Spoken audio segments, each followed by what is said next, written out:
반갑습니다, 여러분. 게시탐정입니다. 오늘 AI와의 대화, 홍콩과 관련된 얘기를 좀 해볼게요. 그 홍콩 간다는 얘기가 아니라 그 뭐 홍콩 할매 귀신 이것도 아니고요.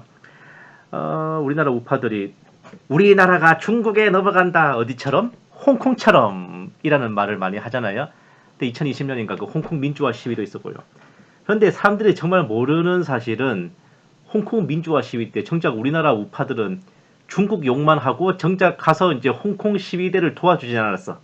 그런데 반대로 홍콩까지 뛰어가서 민주화 시위대를 도와서 중국 공산당과 싸웠던 사람들이 우리나라 좌파들이었습니다.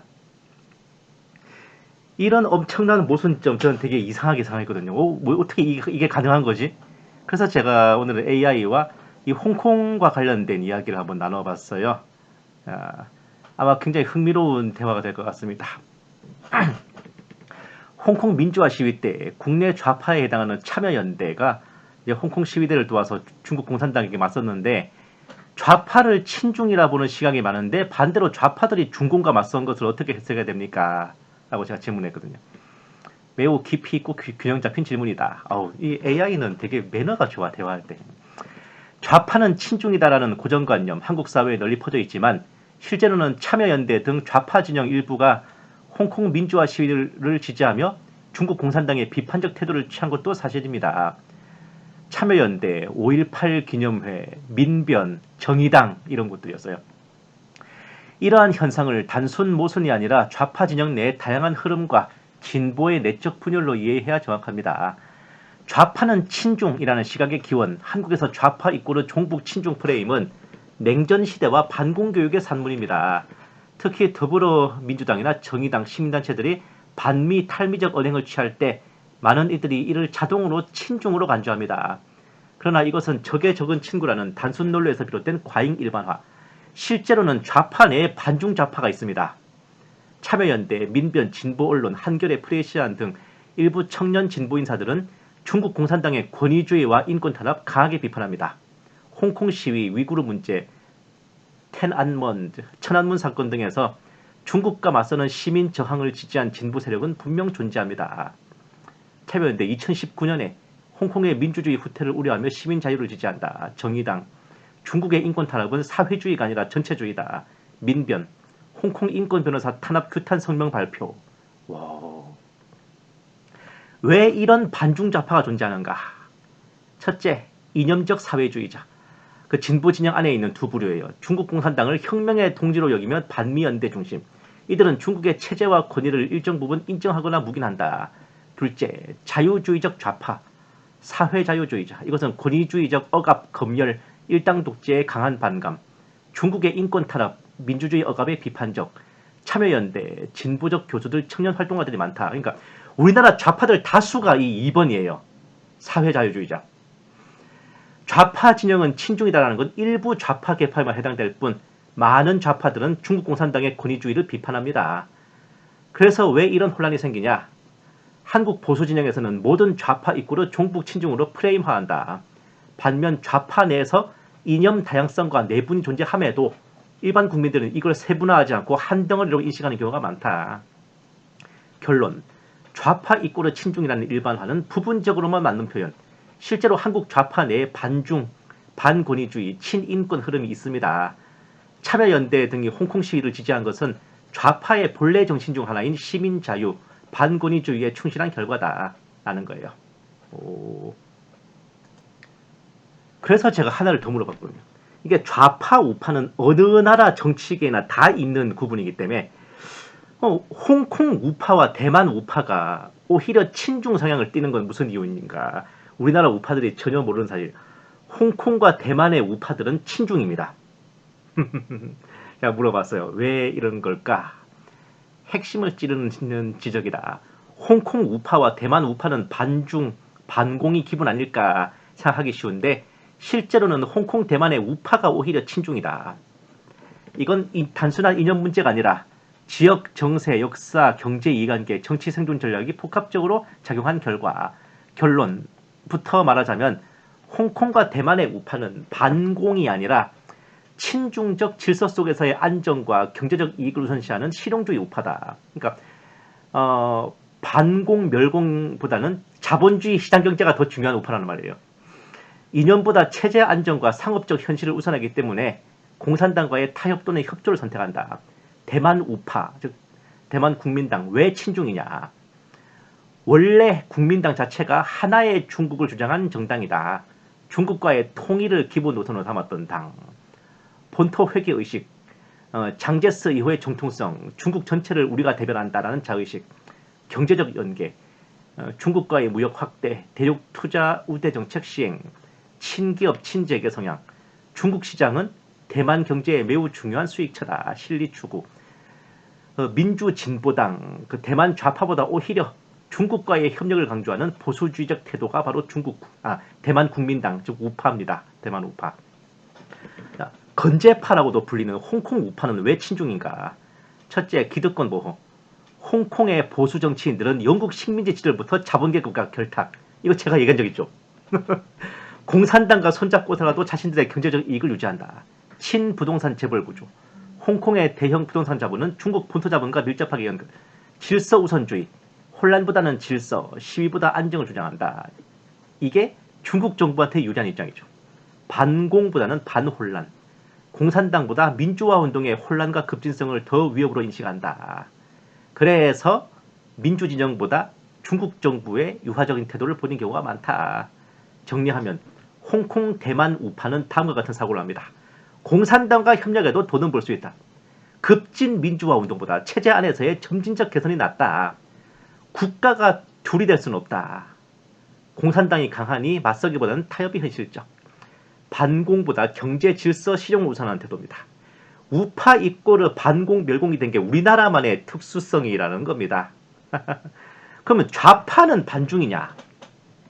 대만의 진보정당, 민주진보당은 대만 독립, 자주성, 민주주의 수호를 강조하며 오히려 강한 반중 노선. 홍콩의 청년 민주화 운동도 대부분 진보적 좌파 세력에서 주도한다. 표현의 자유, 정치개혁, 소수인권 중시. 아이러니하게도 중국과의 대결 전선에서는 좌파가 반중, 우파가 친중인 특수한 역전 현상이 생긴 겁니다. 결론 요약. 대만 우파 국민당과 홍콩 우파 건재파, 이념적 정체성, 보수 친기업, 보수 친질서. 중국에 대한 태도는 대만은 이제 실용적 통일 추구, 친중, 홍콩은 경제 질서 이유로 협조하는 것. 민주주의 강조 여부, 대만 우파는 제한적, 홍콩 우파도 우선순위가 낮아. 공산 치하에서 뭐 민주주의 강조. 왜 친중이냐? 대만 우파, 경제, 정통성, 그리고 현실적 문제. 왜냐하면 대만 국민당 자체가 원래 대륙에 있다가 대만으로 쫓겨온 당이잖아요. 그렇기 때문에 이 사람들은 자기들의 정통과 근거를 중국 대륙에 둘 수밖에 없는 겁니다. 홍콩 우파는 친중인 이유, 질서, 기득권, 안정 우선이다. 즉 홍콩과 대만의 우파는 공산주의와 싸우는 자유의 우파가 아니라 질서, 경제, 체제 유지를 우선하는 실용주의적 기득권 보수 세력이다 라는 겁니다. 이렇게 보면요, 진짜 중국 공산당이 오히려 보수고 홍콩 민주화 시위대가 오히려 그 좌빨이란 거 아니에요. 이런 거 들어보셨잖아요. 옛날에 2020년 홍콩 학생들이 남긴 마지막 메시지, 세계에게 전합니다. CCP, 중국 공산당은 당신들의 정부에 침투할 겁니다. 중공기업들이 돈을 이용해 당신의 눈을 멀게 하고 정치적 신념을 흐트러뜨리고 당신들의 조국을 숙주로 삼고 신장에서 자행하는 만행처럼 조국의 국민들을 살해하고 그 장기를 수확할 것입니다. 깨어 있으십시오. 아니면 다음은 당신 차례입니다. 이 문구를 적은 사람이 그 홍콩 민주화 투쟁했던 학생이 우리나라 우파 기준에서 보면 얘네들이 좌빨이란 거 아니야. 이거 정체성이 혼란이 옵니다 지금. 그럼 제가 물어봤어요. 그럼 중국 공산당은 좌파냐 우파냐? 아주 당돌한 질문이죠. 좋은 질문 주셨습니다, 탐정님. 중국 공산당은 좌파냐 우파냐? 단순해 보이지만 이념, 정치체제, 경제정책, 역사적 변천 모두 고려해야 정확한 답을 낼 수 있다. 결론부터 말씀드리자면 중국 공산당은 이념적으로는 좌파, 정치적으로는 전체주의 우파, 경제적으로는 국가자본주의라는 혼합적 성격의 독재체제. 전통적 좌우 구분으로는 설명이 안 된다. 권위주의적 국가사회주의 체제라고 표현하는 게 가장 정확합니다. 국가사회주의, 내셔널 소셜리즘, 이거를 독일말로 나셔널 소셜리스무스인가 해가지고 이걸 줄인 말이 나치입니다. 와, 국가사회주의. 이념적으로는 전통적 좌파 정당, 마르크스 레닌주의 기반. 중국 공산당은 이름 그대로 공산주의 정당이다. 마르크스 레닌주의, 마오이즘, 시진핑 사상 등으로 체제 유지, 자본주의를 비판하고 계급 해방을 강조하는 이론적 기초를 유지한다. 이념적으로는 명백한 좌파 혹은 극좌 성격.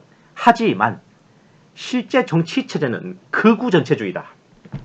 언론 검열, 일당 독재, 표현의 자유, 억압, 종교 탄압, 소수민족 탄압, 강력한 통제사회, 지도자 우상화, 감시사회 구축. 이런 체제는 전통적인 극우 파시즘, 히틀러, 무솔리니와 유사한 특징이다. 헐. 아니, 공산주의 뭐쪽을 하면서 노동자 권익 보호는 형식적. 전형적인 좌파 정당은 실질적으로 노동자를 보호하려고 그러죠. 계급 철폐. 중국 공산당은 표방만 한다. 안 한다는 거야, 실제로는. 근데 뭐 우리나라 정의당이나 더불당 같은 정당은 이건 계급 철폐 하려고 그러잖아요, 실제로. 형식은 좌파지만 운영 방식은 권위주의 우파 독재에 가깝다. 경제는 자본주의를 도입한 국가자본주의. 좀 희한한 말 나오죠. 국가자본주의.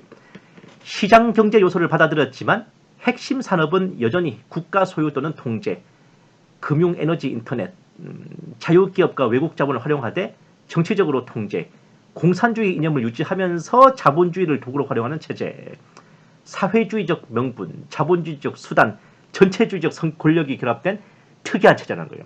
이건 공산체제도 아니고 자본주의도 아니고 민주주의도 아니고 사회주의도 아니고 좀 웃긴 거야. 왜 이렇게 혼란스러운가? 중국 공산당은 스스로를 사회주의 체제라고 하지만 실제로는 권력 유지를 위해 유연하게 우파적 요소를 흡수한 독재 체제다. 때문에 정통 좌우 개념으로는 분류가 불가능. 이렇게 표현한답니다. 정치학자들은. 전체주의적 국가사회주의, 정치, 이념, 경제를 모두 당연히 않겠다. 붉은 파시즘, 외형은 공산주의, 실질은 독재, 감시, 폭력, 신권위주의 체제, 사상보다 안정과 통제를 우선시한다. 왜 지금 중국 체제를 스탈린의 소련이 아니라 히틀러의 나치에 비유할 수 있냐면요. 스탈린 시대의 소련은 그래도 공산주의 이념에 충실해가지고 자본주의가 없었잖아요. 근데 나치 때는 자본주의가 있었잖아. 그래서 그런 겁니다. 결론. 중국 공산당은 좌우를 넘어선 독재적 혼합체제다. 이념적으로는 좌파 공산주의, 정치적으로는 극우 권위주의, 경제적으로는 국가자본주의. 그러니까 뭐라 생각해? 공산주의, 시장경제, 무파정권. 이게 한 문장에 들어갈 수 있는 표현일까 싶은데 이렇다는 거예요, 중국. 겉으로는 좌파, 속으로는 통제 권력 중심의 극우적 독재. 역시나 기독교 세계관에서 보면 진리, 자유, 인권을 모두 억압하는 체제로 분별할 수 있다라는 거죠. 그래서 제가 하나를 더 물어봤어요. 그러면 중국 공산당은 그렇다 치고 중국은 그러면 공산주의 국가냐 자본주의 국가냐? 헐, 탁월한 질문이네. 중국이 공산국가냐 자본주의 국가냐, 이걸 국제사회에서 중국을 어떻게 보냐를 가르는 핵심적 물음이에요. 따지고 보면 그래. 중국만한 자본주의 국가가 어디 있어? 돈 잘 쓰고.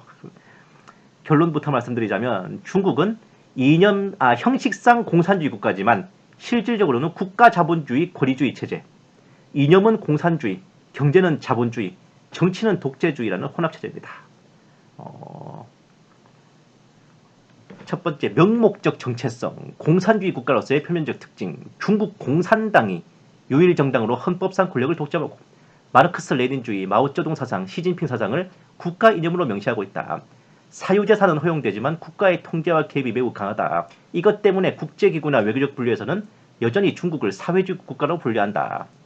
그렇지만 경제 시스템, 실질적인 자본주의 국가다. 시장 경제 요소 도입, 생산, 소비, 투자, 무역 등에서 자유로운 경제, 특히 생산 관련된 거에서요.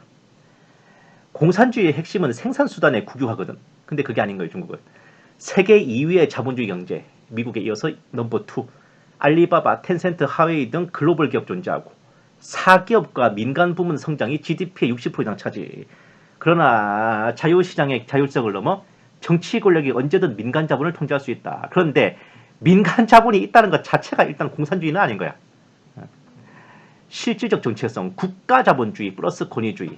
경제체제는 자본주의적 운영, 투자, 무역, 생산성 중심, 권력구조, 공산당 일당 독재, 언론 검열, 반대파 탄압, 시장 통제, 사기업을 허용하되 당의 통제 아래, 정치의 자유 없음, 자본주의의 돈벌이 능력과 공산당의 절대 권력이 결합된 체제. 이것이 바로 중국식 국가 자본주의입니다. 중국 스스로는 어떻게 말하는가? 중국 공산당이 자국 체제를 이렇게 부른답니다. 사회주의 시장경제 체제. 공산주의의 탈을 쓴 자본주의. 뭐야 이거? 아니 변태가 뭐야? 한마디로 이겁니다. 중국 공산당은 공산주의를 안 하는 공산당이에요. 그러니까 신천지 예수교 증거 장막 성전이 예수님 믿는 교회가 아니고 안상홍 증인의 하나님의 교회가 하나님 믿는 교회가 아닌 거랑 똑같은 거야. 공산당인데 공산주의를 안 해. 결론 요약. 이념적 측면 공산주의, 형식적, 경제적 측면 자본주의, 정치적 측면 권위주의 독재, 총평. 이 권위주의 독재가 극우 우파적 요소가 들어있는 거예요. 총평, 공산당이 통제하는 국가자본주의 체제. 중국은 더 이상 공산주의도 또 그렇다고 해서 자유자본주의도 아니다. 권위주의적 통제 아래 자본주의를 수단으로 활용하는 특수한 혼합 체제입니다. 한마디로 참 약간 좀 정치적으로 변태다. 전혀 다를 것 같은 속성들이 한 몸에 뭉쳐있는 희한한 체제다 그겁니다. 그럼 다음 시간에는 중국과 중국 공산당이 이런 상태면 시진핑은 그러면 어떤 정치인일까? 시진핑은 그러면 글로벌 스탠다드로 봤을 때 이 사람을 우파로 봐야 되나 좌파로 봐야 되나? 그리고 지금 중국과 중국 공산당이 이렇게 됐으면은 마오쩌둥 사상은 현대 중국에서 그러면 어떤 취급을 받고 있나? 그리고 이 국가 자본주의라는 말 계속 나오는데 이 이념은 정확하게 어떤 걸 말하는가? 또 여러분이 궁금해하실 더불어민주당이나 국민의힘이 만약에 중국에 있었으면 어떻게 됐을까? 여기에 대해서도 한번 다음 시간에 AI와 나눠볼까 합니다. To be continue. 감사합니다. 게시탐정이었습니다.